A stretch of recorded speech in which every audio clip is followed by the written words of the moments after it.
Hello everyone, welcome back to the GATE classes. Now come to the point. Today we will study about the capacitance of a parallel plate capacitor when a dielectric slab inserted between them. बहुत ज़्यादा important topic है, बहुत बार exams में 5 marks में ये पूछा गया है। इसके बारे में मैं पहले ही प्रीवियस लेक्चर्स में काफ़ी कुछ करवा चुका हूँ आपको कि डाइलेक्ट्रिक जब ये टॉपिक आप करो ना तो सबसे पहले मेरी वो वीडियो ज़रूर देखो जिसमें मैंने डाइलेक्ट्रिक के बारे में पढ़ाया गया है। दोनों पार्ट ज़रूर देखना कि डाइलेक्ट्रिक होता क्या है, पोलर नॉन पोलर। लेकिन डाइलेक्ट्रिक जब इलेक्ट्रिक फील्ड में रख दिया जाता है तो डाइलेक्ट्रिक अपनी खुद की एक इलेक्ट्रिक फील्ड इंड्यूस्ड करता है, ठीक है, जिसकी वजह से इलेक्ट्रिक फील्ड की स्ट्रेंथ डाइलेक्ट्रिक स्लैब के अंदर डिक्रीज हो जाती है, ठीक है। तो वो वहाँ से आप ज़रूर करिए। उसके बाद स्टेप वाइज हम यहाँ पे देखेंगे कि किस तरीके से हम ये करते हैं। तो प्रीवियस लेक्चर में मैंने डाइलेक्ट्रिक की जगह एक कंडक्टिंग स्लैब यूज की थी। आज मैं कंडक्टिंग स्लैब की जगह डाइलेक्ट्रिक स्लैब यूज कर रहा हूँ। तो देखिए क्या होगा। स्टार्टिंग में वही बात फिर से दोहराना चाहूँगा कि स्टार्टिंग में कोई भी डाइलेक्ट्रिक स्लैब इसके बीच में नहीं रखी हुई है। इनिशियल स्टेज हमेशा याद करनी है, समझनी है, कंसेप्ट को क्लियर करना है, उसके बाद नेक्स्ट स्टेज पे जाना है। स्टार्टिंग में हमने कोई भी डाइलेक्ट्रिक स्लैब इसके अंदर नहीं रखी। ये क्या है? ये जस्ट एक कैपेसिटर है, parallel plate capacitor. Positive plate, negative plate, positive charge density, negative charge density, और दोनों के प्लेट के बीच की दूरी कितनी है? d। तो इलेक्ट्रिक फील्ड की डायरेक्शन क्या हो जाएगी? पॉजिटिव से नेगेटिव की तरफ। और उसको मैंने क्या माना? E नॉट, यानी ओरिजिनल इलेक्ट्रिक फील्ड कितनी होगी? तो सबसे पहले देखिए कि पैरेलल प्लेट कैपेसिटर का कैपेसिटेंस हमने निकाला था, एक डेरिवेशन इंपॉर्टेंट। तो कैपेसिटेंस कितना आया था पैरेलल प्लेट कैपेसिटर का? Epsilon not A upon D। ये आप कर लेना, फिर देखना उसको सोल्व करके कितना आता है। तो इतना आएगा epsilon not A upon D। अब हम देखेंगे कि दो पैरेलल प्लेट के बीच की इलेक्ट्रिक फील्ड जो कि गॉस थ्योरम ने हमें दी थी वो कितनी आई थी? इलेक्ट्रिक फील्ड आती है sigma upon epsilon not. And what is sigma? And sigma is the surface charge density, ठीक है। तो सरफेस चार्ज डेंसिटी का फॉर्मूला क्या होता है? Charge per unit area. तो मैंने सिग्मा को तोड़ दिया Q अपॉन A में, और एप्सिलॉन एज इट इज है।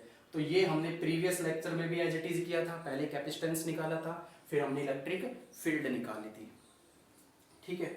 अब हमने क्या किया? हमने देखा कि हमने एक डाइलेक्ट्रिक स्लैब यहां पे रख दी जिसकी चौड़ाई कितनी है? T। याद रखना T is less than D। D तो दोनों प्लेट के बीच का डिस्टेंस है, और हम जो स्लैब डाल रहे हैं बीच में उसकी दूरी कितनी है? T विड्थ उसकी है।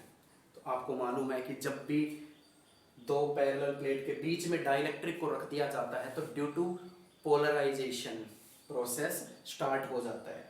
ये जो एक्सटर्नल इलेक्ट्रिक फील्ड है ना, ये पोलराइज कर देती है डाइलेक्ट्रिक को, और इंड्यूस्ड चार्ज आ जाते हैं ड्यू टू इंडक्शन कह लो। मैंने बताया था प्रीवियस लेक्चर में कि ड्यू टू इंडक्शन या ड्यू टू पोलराइजेशन नेगेटिव की तरफ प्लेट के ऊपर कैसे चार्ज आ जाएंगे? पॉजिटिव। और पॉजिटिव की तरफ कैसे चार्ज आ जाएंगे? नेगेटिव। थोड़ा सा मैं रिकॉल करवा देता हूं। ये हमने प्लेट ली थी, यहाँ पे मैंने डाइलेक्ट्रिक्स डाले थे। तो मैंने आपको बताया था नेगेटिव चार्ज पॉजिटिव को अपनी तरफ अट्रैक्ट कर लेते हैं, और पॉजिटिव चार्ज नेगेटिव को अपनी तरफ अट्रैक्ट कर लेते हैं। तो नेगेटिव की तरफ पॉजिटिव इंड्यूस्ड हो जाता है, और पॉजिटिव की तरफ नेगेटिव इंड्यूस्ड हो जाता है। तो क्या हुआ? मैंने आपको बताया था कि इस डाइलेक्ट्रिक स्लैब के अंदर जो इलेक्ट्रिक फील्ड इंड्यूस्ड होगी उसका नाम क्या होगा? EP, electric field due to polarisation. तो वो कितनी होगी? After inserted dielectric slab, electric field कितनी होगी जो इंड्यूस्ड हुई है पोलराइजेशन की वजह से डाइलेक्ट्रिक के अंदर? कितनी? Sigma upon epsilon not. बस सिग्मा P लग जाएगा यहाँ पे। सिग्मा P का मतलब वही है कि जो चार्ज इंड्यूस्ड हुआ है ना वो पोलराइजेशन की वजह से इंड्यूस्ड हुआ है। ये जो चार्ज आए हैं ना पॉजिटिव नेगेटिव, ये इंडक्शन की वजह से आए हैं, तो उसको मैंने नाम दे दिया EP, सिग्मा P। कोई फर्क नहीं पड़ता। चलिए अब ये देखते हैं कि इलेक्ट्रिक फील्ड E नॉट तो हमारी ओरिजिनल इलेक्ट्रिक फील्ड थी जो पास आउट कर रही थी, पॉजिटिव टू नेगेटिव की तरफ। और डाइलेक्ट्रिक ने जो इलेक्ट्रिक फील्ड प्रोड्यूस की है पोलराइजेशन की वजह से, दैट इज ईपी। तो नेट इलेक्ट्रिक फील्ड कितनी आएगी बच्चों? Net electric field inside dielectric. तो डाइलेक्ट्रिक के अंदर इलेक्ट्रिक फील्ड कितनी बचेगी हमारी? नेट इलेक्ट्रिक फील्ड देखते हैं तो E कितना आएगा? E not minus EP, E not minus EP. ये देखिए E नॉट माइनस ईपी, ये डाइलेक्ट्रिक के अंदर हमारी नेट इलेक्ट्रिक फील्ड बच जाएगी। मैंने बोला था इलेक्ट्रिक फील्ड रिड्यूस कर देता है डाइलेक्ट्रिक, ठीक है। अब मैं जो कंसेप्ट करवाने जा रहा हूँ इट्स मोस्ट इंपॉर्टेंट, और ये मैं प्रीवियस लेक्चर्स में करवा चुका हूँ आपको। डाइलेक्ट्रिक कांस्टेंट आपने पढ़ा होगा। डाइलेक्ट्रिक कांस्टेंट क्या होता है?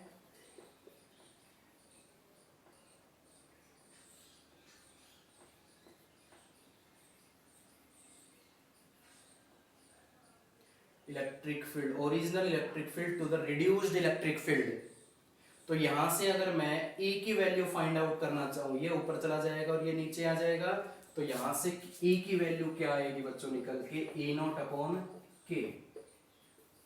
ये स्टेप सबसे इंपॉर्टेंट स्टेप माना जाता है इसके अंदर, और ज्यादा कुछ खास है नहीं। पीछे के प्रीवियस लेक्चर्स आपको अगर क्लियर है तो ये तो कुछ भी नहीं है। अब ये E आ गई हमारे पास। अब हम क्या करने वाले हैं? अब हम वही स्टेप करेंगे जो मैंने पहले बताया था आपको कि अब हम निकालने जा रहे हैं पोटेंशियल। और why we calculate potential in this topic? Because we find out the capacitance, and for calculate the capacitance we need potential. ठीक है, तो पोटेंशियल देखते हैं।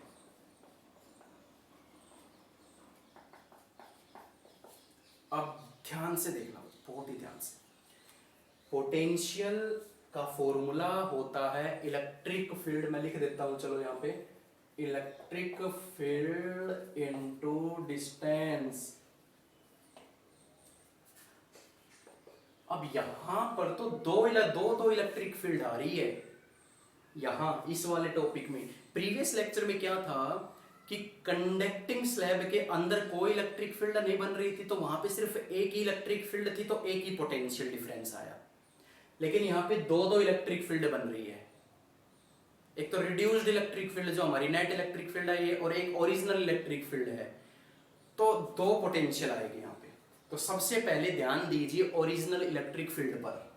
Electric field, original electric field हमारी इतनी थी, और ये देखिए कितने डिस्टेंस में से पास आउट कर रही है।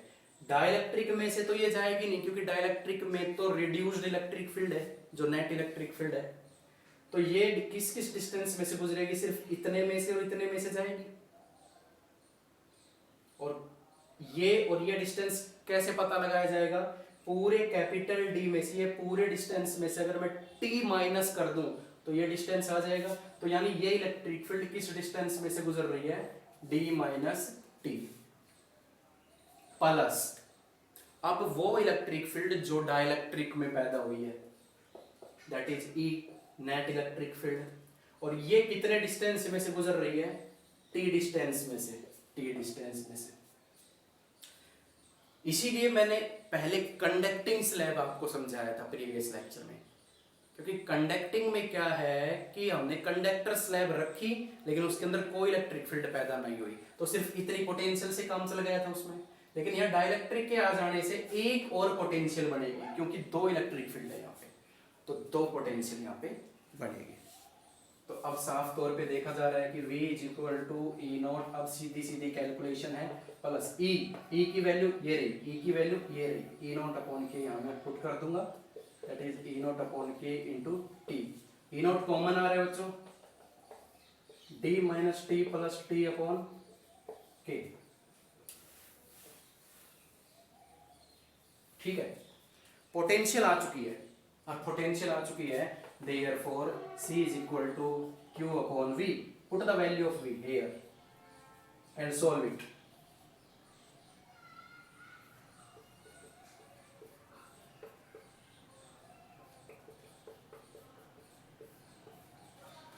Yeah.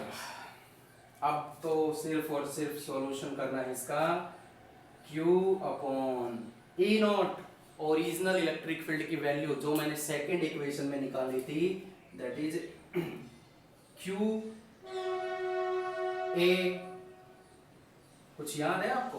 देखिए इलेक्ट्रिक फील्ड की वैल्यू थी सिग्मा अपॉन एप्सिलॉन नॉट और इसकी वैल्यू रखी थी मैंने Q A एप्सिलॉन नॉट, तो ये हो जाएगा Q अपॉन A एप्सिलॉन ऊपर चला जाएगा और नीचे क्या बच रहा है, D minus T plus T upon K। Q से Q कैंसिल आउट, तो क्या बचा हमारे पास, A epsilon naught upon D minus T plus T by K। Most important result. इतना आ जाने के बाद इसमें हम लगाएंगे एक special case, when T is equal to D। क्या स्पेशल केस है ये? मतलब जो डाइलेक्ट पैरेलल प्लेट कैपेसिटर का जो विड्थ थी ना D, ये D, और जो हमने स्लैब रखी थी जिसकी विड्थ थी T, अब मैंने उस T को इतना बड़ा कर दिया कि वो D के बराबर हो गया। अब जो दोनों का बीच के जो गैप था ना, पैरेलल प्लेट का जो गैप था पॉजिटिव और नेगेटिव का, वो कंप्लीटली फिल्ड कर दिया पूरा का पूरा डाइलेक्ट्रिक स्लैब से। तो दोनों की विड्थ मैंने बराबर कर दी, ये एक स्पेशल केस माना है। तो ये क्या होगा, तो ये हो जाएगा C is equal to A epsilon naught T minus T plus D by K की, मतलब जहां जहां T है ना वहां वहां मैंने किस में रिप्लेस कर दिया, D में। D से D कैंसिल, क्या बन जाएगा, A epsilon naught upon D upon K ऊपर चला जाएगा, और ये आपको मालूम है epsilon not A by D, it's very popular formula, that is the capacitance, और इनटू K। कुछ याद आया आपको? ये मैं पहले भी करवा चुका हूं डाइलेक्ट्रिक के सेकंड पार्ट में, लेकिन शॉर्टली करवाया था, शॉर्टकट मेथड से। बट 5 मार्क्स में आता है ये क्वेश्चन, तो आपको डिटेल में करना पड़ेगा। अब जरा सोचिए, अरे यार ये तो बहुत बड़ा हो गया, कंफ्यूजन क्रिएट करने वाला है। ऐसा कुछ भी नहीं है, आप नीचे से स्टार्ट हो जाओ। अरे हमेशा जब भी डेरिवेशन आप करना चाहो तो सबसे पहले ये देखा करो कि यार इसमें तो बहुत सारी इक्वेशंस आ गई, ये तो याद करनी पड़ेगी। याद नहीं करनी पड़ेगी बच्चों, जो चीज फाइंड आउट करनी है उस पे जाया करो। देखिए सबसे पहले कैपेसिटेंस हमें फाइंड आउट करना है। कैपेसिटेंस का फॉर्मूला होता है C is equal to Q upon V। C के लिए V चाहिए, V पोटेंशियल, और V का फॉर्मूला होता है इलेक्ट्रिक फील्ड इनटू डिस्टेंस। तो जब भी V निकालना हो तो इलेक्ट्रिक फील्ड चाहिए, तो उससे पहले हमने इलेक्ट्रिक फील्ड निकाला, तो हो गया ना, हो गया ना। इलेक्ट्रिक फील्ड निकाली सबसे पहले, फिर पोटेंशियल निकाली, फिर कैपेसिटेंस निकाल दिया। वाइस वर्सा याद किया करो हमेशा कि जो चीज हमें फाइंड आउट करनी है उसमें से ऐसी तो कोई चीज नहीं है ना जो मिसिंग है। मिसिंग है तो सबसे पहले वो निकालो, उसमें कुछ मिसिंग है तो उससे पहले वो निकालो। तो ऐसे इक्वेशंस बनती है और ऐसे ही याद करने का तरीका होता है। तो आई होप क्लियर हो गया होगा। कंडक्टिंग स्लैब और डाइलेक्ट्रिक स्लैब को एक साथ करना, पहले कंडक्टिंग को समझना, उसके बाद डाइलेक्ट्रिक को करोगे तो बहुत ईजी रहेगा। इसमें सिर्फ इतना फर्क है कि उसमें कंडक्टिंग स्लैब में कोई इलेक्ट्रिक फील्ड नहीं होती थी, तो एक पोटेंशियल से काम चल जाता था। यहाँ पे 2 इलेक्ट्रिक फील्ड था, 2 पोटेंशियल, दैट्स ऑल। ठीक है, तो आई होप क्लियर हो गया होगा। आज के लिए इतना इस वीडियो में। So thank you so much.